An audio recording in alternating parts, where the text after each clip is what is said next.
Alara lived in a world of soft fabrics. Silk dresses whispered against her skin.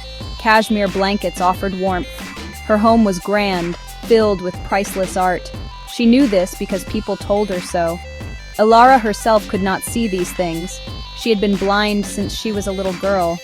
Her world was one of touch, sound, and scent. The scent of roses from her vast gardens was lovely. The sound of the grand piano when someone played filled the empty rooms. But often the house was too quiet, too still for her liking.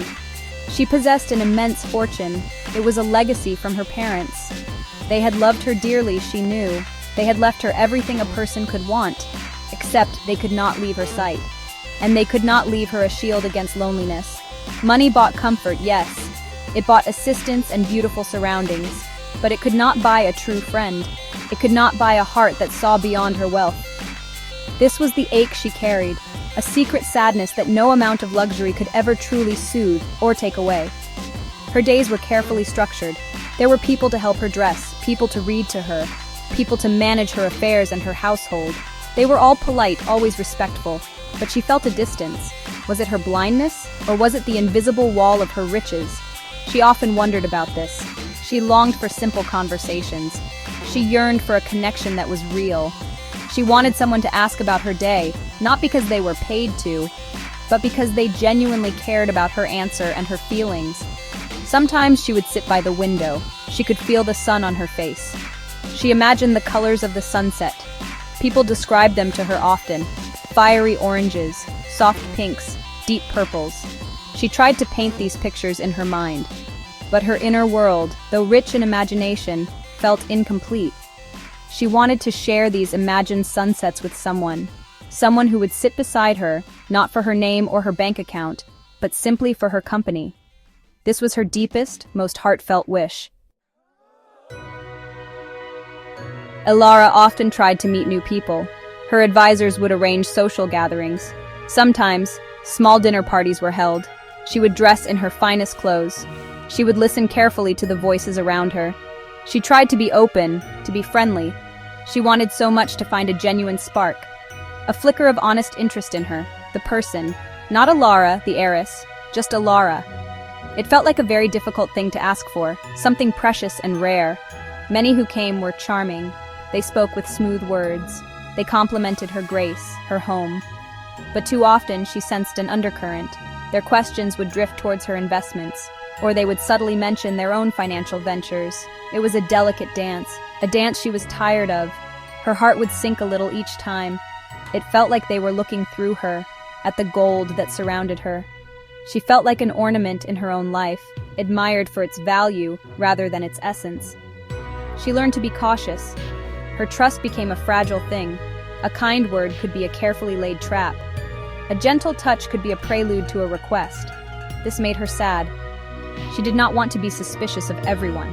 She wanted to believe in the good in people, but experience had taught her hard lessons. Loneliness was painful, but the pain of being used felt even worse. So she built quiet walls around her heart, hoping someone, someday, would be patient enough to look beyond them without needing to climb over them for gain. Her desire for true love grew stronger with each disappointment. It was not a fairy tale romance she sought, not grand gestures or passionate declarations. She simply wanted someone to see her, to know her thoughts and her dreams, someone who would laugh with her over silly things, someone whose hand she could hold, knowing it was her hand they wanted, not what it could provide.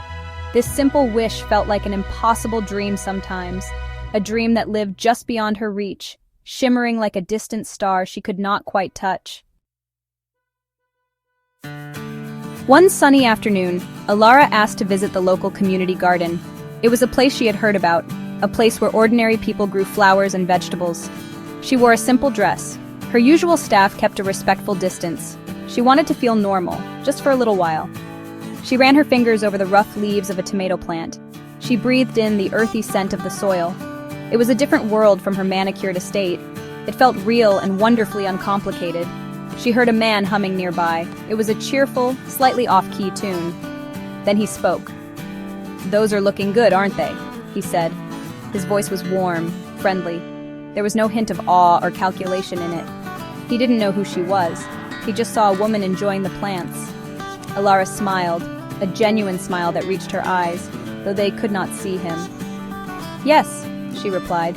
"They feel very healthy. You have a good touch with them, it seems." His name was Thomas. He was a teacher, he told her. He gardened in his spare time. He spoke of his love for watching things grow. He described the colors of his prize-winning zinnias to her. He did not ask about her life. He did not pry. He simply shared his passion. Alara found herself talking easily.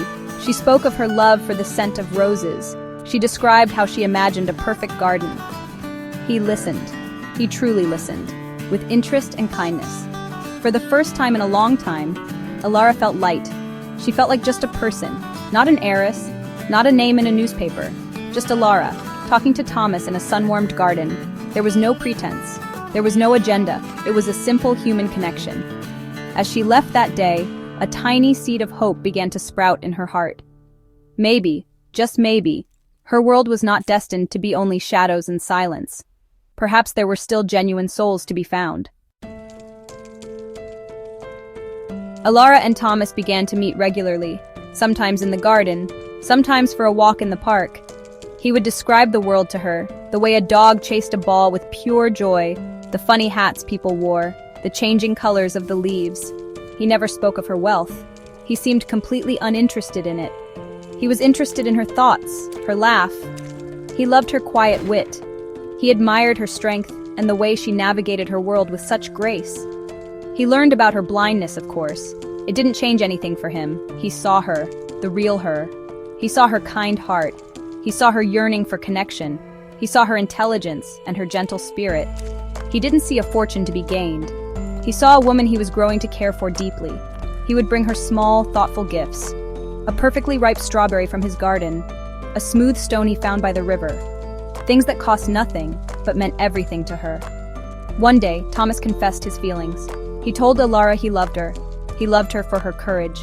He loved her for her kindness. He loved her for the way she made him see the world differently too. His words were simple, honest. There was no artifice, no hidden motive. Alara felt tears well up, tears of joy, of relief. This was what she had always dreamed of.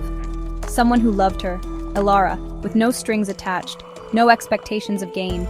Someone who saw the light within her, even when she could not see the light around her. Alara found her true happiness with Thomas.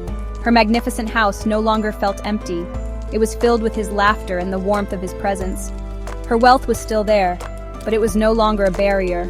It was simply a part of her life, not the defining feature. She had found someone who valued her heart above all else. Love, she learned, did not need eyes to see. It needed a heart that was open and true. And in Thomas, she had found the truest heart of all, a love that truly saw her.